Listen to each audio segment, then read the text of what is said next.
अस्सलाम वालेकुम। मैं हूं आपका दोस्त मोहम्मद अरसलान और आप देख रहे हैं अरसलान टेक यूट्यूब चैनल। कैसे हैं आप? उम्मीद है खैरियत से होंगे, ठीक ठाक होंगे। आज की वीडियो में हम बात करेंगे कि हमने गीज़र परचेज़ करना है, लेकिन कौन सा परचेज़ करें ये हमें समझ नहीं आ रही। इस बात की परेशानी है कि हम मार्केट में जब गीज़र लेने के लिए जाएंगे तो हम कौन सा गीज़र ख़रीदें। हम स्टोरेज वाला गीज़र ख़रीदें या हम इंस्टेंट गीज़र ख़रीदें, हम गैस गीज़र ख़रीदें या हम इलेक्ट्रिक गीज़र ख़रीदें। इसी तरह से हमारे माइंड में बहुत सारे सवालात होते हैं कि ये जो गीज़र हमने परचेज़ करना है, क्या ये हमारा जेब के ऊपर बहुत भारी तो नहीं होगा, या हमारी जेब इसको अफोर्ड कर सकती है या नहीं कर सकती। क्योंकि आपको पता है कि सर्दियों के अंदर सर्दियां बहुत ज़्यादा हो रही हैं और गर्मियों के अंदर गर्मी की दर्जा हरारत है वो बहुत ज़्यादा बढ़ जाता है और सर्दियों में जो दर्जा हरारत है हमारा वो बहुत ज़्यादा कम हो जाता है। तो इस कंडीशन में रोज़मर्रा के कामों में बच्चों ने स्कूल जाना होता है, घर के डेली के काम होते हैं, तो हमें गर्म पानी की ज़रूरत होती है। और बार बार हम क्या कर सकते हैं कि बार बार हम चूल्हे के ऊपर बर्तन रख के या चूल्हे के ऊपर कोई भी बड़ा देगचा वगैरह रख के तो हम पानी को गर्म नहीं कर सकते। बार बार हम अपनी ज़रूरत को पूरा करने के लिए मतलब कि जो हमारा चूल्हा होता है उसको हम इस्तेमाल नहीं कर सकते, ठीक है। और उससे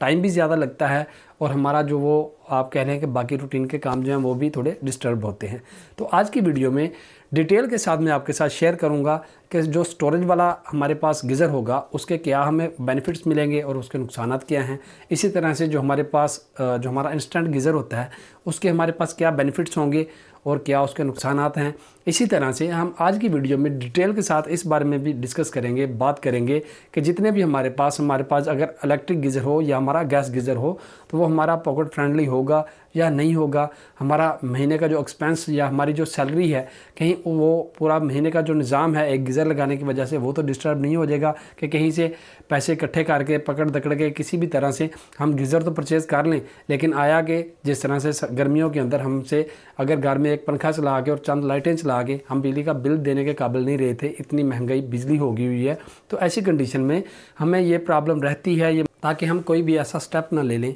जिसकी वजह से हमारा जो महीने का बजट है या जो भी मामला हैं वो धर्म भरम ना हो जाए या कोई प्रॉब्लम फेस ना करनी पड़े। तो आज की वीडियो में डिटेल के साथ हम इस हवाले से इस टॉपिक के ऊपर बात करेंगे। सबसे पहले हम बात करते हैं कि जो हमारे स्टोरेज वाले जो गीज़र होते हैं जो बड़े साइज़ में होते हैं, कैपेसिटी मिलती है पानी स्टोरेज के लिए, मतलब कि 20-22 लीटर से लेकर आप 100 लीटर तक भी आप पानी की स्टोरेज उसमें होती है आपकी। और ये क्या करते हैं कि ये 100 लीटर, 20 लीटर, 50 लीटर जितने लीटर का भी आप गीज़र लेते हैं, ये क्या करता है कि उतने पानी को अपने अंदर स्टोर करता है। और इसके अंदर एक बर्नर होता है जो आपकी गैस की मदद से या इलेक्ट्रिक की मदद से, अब तो कंबाइन भी आगे हुए हैं कि इलेक्ट्रिक और गैस दोनों की मदद से काम कर रहे होते हैं ये। मतलब कि अगर इलेक्ट्रिक की लोड शेडिंग है तो गैस की मदद से पानी गर्म कर देगा, और अगर गैस की लोड शेडिंग है तो इलेक्ट्रिक की मदद से जो है वो ये हमारा पानी जो है वो ज़रूरत के मुताबिक गर्म हमें कर देगा। लेकिन ये कितना पानी गर्म करेगा कि इसके अंदर जितना भी 100 लीटर, 50 लीटर, 20 लीटर जितना भी पानी होगा ये उसको गर्म करेगा। और गर्म करने के बाद ऑटोमेटिकली इसके अंदर एक मतलब कि डिवाइस लगी हुई होती है जिसको हम थर्मोस्टेट बोलते हैं, उसकी मदद से ये पानी के टेम्परेचर को सेंस करता है और उसका टेम्परेचर जब मेंटेन हो जाता है उस लेवल तक आ जाता है तो ये ना तो हमारी गैस ले रहा होता है और ना ही हमारा जो बिजली का सेटअप है वो ले रहा होता है, उसको ये कट कर देता है। लेकिन जैसे ही टेम्परेचर फिर डाउन होता है तो ये दोबारा से गैस की मदद से या इलेक्ट्रिक की मदद से हमारे उस टेम्परेचर को दोबारा से मेंटेन करता है। और ये अगर फॉर एग्जांपल बिजली की और गैस की लोड शेडिंग, दोनों चीज़ों की लोड शेडिंग हो गई है, उसके बावजूद अगर आपके घर में ये गीज़र लगा हुआ है तो आपको जो उसके अंदर 50 लीटर या 30 लीटर जितना भी पानी था वो गर्म पानी आपको मुहैया रहेगा। आप उसको इस्तेमाल कर सकते हैं 2-4 घंटे, 6 घंटे के लिए। वो आपका अपना एक प्लान होता है कि किस तरह से आप पानी का इस्तेमाल करते हैं। अब आते हैं इसके डिसएडवांटेज की तरफ कि इसका जो डिसएडवांटेज होगा हमें वो क्या होगा, कि जो हमें नुकसानात होंगे वो क्या होंगे। ये पॉकेट फ्रेंडली नहीं होता, ठीक है। नंबर 1, ये पॉकेट फ्रेंडली नहीं होता। इसकी जो कास्ट होती है चाहे वो इलेक्ट्रिक में हो या गैस में हो, दोनों सूरतों में बहुत ज़्यादा होती है और ये काफ़ी एक्सपेंसेस का बन जाता है। इसी तरह से अब नंबर 3 पर हम बात करते हैं, जो हमारा स्टोरेज वाला गीज़र होता है इसको ख़रीदने के लिए आपको एक कसीर अमाउंट चाहिए होती है। फॉर एग्जांपल अगर आप 20-25 लीटर का भी गीज़र ख़रीदते हैं तो उसके लिए भी आपको 25 से 30 हज़ार रुपये की ज़रूरत होती है इस गीज़र को ख़रीदने के लिए। और फिर इस गीज़र के इस्तेमाल के लिए अगर आपके इलेक्ट्रिक, चाहे आप इलेक्ट्रिक पे यूज़ करेंगे चाहे आप गैस वाला लेंगे या आप कंबाइन लेते हैं, दोनों चीज़ों को यूज़ करते हैं, तो दोनों सूरतों में ये जो गीज़र होता है हमारा, ये इसका एक्सपेंस जो होता है, इसका जो खर्चा होता है महीने का वो काफ़ी ज़्यादा होता है। अब हम बात करते हैं कि जो हमारे पास गैस वाले या इलेक्ट्रिक इंस्टेंट गीज़र जो होते हैं उनके हवाले से। सबसे पहले हम बात करेंगे कि जो हमारे इलेक्ट्रिक इंस्टेंट गीज़र जो होते हैं या इलेक्ट्रिक गीज़र जो छोटे साइज़ में 12 लीटर 8 लीटर 6 लीटर आपको ये इंस्टेंट में मिल जाता है। इसमें क्या होता है इंस्टेंट का और इंस्टेंट गीज़र जो होता है ये क्या होता है, और जो स्टोरेज वाला गीज़र होता है हमारा उसमें क्या फ़र्क होता है कि जो इंस्टेंट गीज़र होता है ये जैसे ही हम अपने घर के टैब को, नल को, किसी भी टूटी को ऑन करते हैं तो ये उस वक्त जो है वो आपकी गैस या इलेक्ट्रिक को कंज्यूम करना शुरू करता है और विद इन 20 से 22 सेकंड के अंदर अंदर 20 से 30 सेकंड के अंदर अंदर आपको ठीक ठाक गर्म पानी प्रोवाइड करता है। और उसको आप जितनी देर भी इस्तेमाल करेंगे तो वो उसी रफ्तार से और उसी क्वांटिटी में आपको पानी गर्म देता रहेगा। और जो हमारा स्टोरेज वाला गीज़र होता है उसमें क्या होता है कि वो पहले हमें उसको मतलब कि जब हम उसके कनेक्शन वगैरह कंप्लीट कर लेते हैं, कनेक्शन कंप्लीट करने के बाद हमारा वो गीज़र के अंदर जितनी भी उसके पानी की कैपेसिटी होती है वो पानी उसके अंदर जाता है और उसके बाद वो उसको गर्म करना शुरू करता है और उस पूरे पानी को टेम्परेचर को उसने गर्म करना होता है, तो इस वजह से उसका खर्चा भी ज़्यादा हो जाता है। जबकि हमारा इंस्टेंट गीज़र जो होता है इसको हमने जैसे ही हमने नल ऑन करना है, टूटी ऑन करनी है या टैब ऑन करनी है तो ये फौरी तौर पर हमें गर्म पानी प्रोवाइड करता है और जैसे ही हम टूटी को, नल को, टैब को बंद करेंगे तो ये फौरी तौर के ऊपर बंद हो जाएगा और हमारा इलेक्ट्रिक का और गैस का खर्चा जो है वो काफ़ी कम होगा। अब हम बात करते हैं कि जो हमारे इलेक्ट्रिक इंस्टेंट गीज़र जो हैं ये किस तरह से, मतलब कि ये और जो गैस इंस्टेंट गीज़र है ये दोनों सिमिलर होते हैं, इनकी कास्ट सेम होती है या इनमें कुछ डिफरेंट होता है। हमारा जो इंस्टेंट इलेक्ट्रिक गीज़र होता है, चाहे स्टोरेज गीज़र, इलेक्ट्रिकल में मैं आपको बात बता रहा हूँ, इलेक्ट्रिकल का जितना भी हमारे पास गीज़र होते हैं ये 1000 से लेकर 1500 2000 वाट तक ये हमारे पास गीज़र होते हैं। और इनके अंदर जब भी हमारा, चाहे वो हम इंस्टेंट में लेंगे या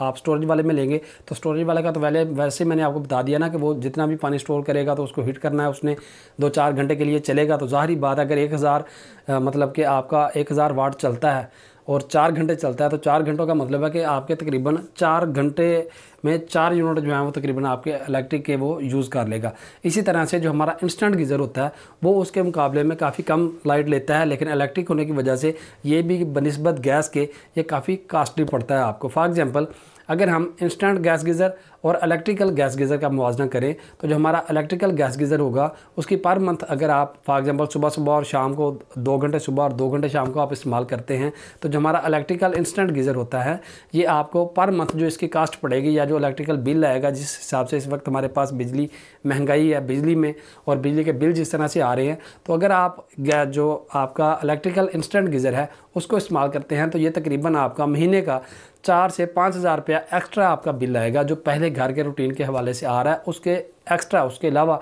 जो आपका एक्स्ट्रा बिल आएगा वो 4 से 5 हज़ार रुपये का आएगा। अब हम बात करते हैं कि जो हमारे इलेक्ट्रिकल गीज़र होते हैं उनकी प्राइस के हवाले से, जो इलेक्ट्रिकल इंस्टेंट गीज़र होते हैं इनकी प्राइस जो है वो स्टोरेज वाले गीज़र की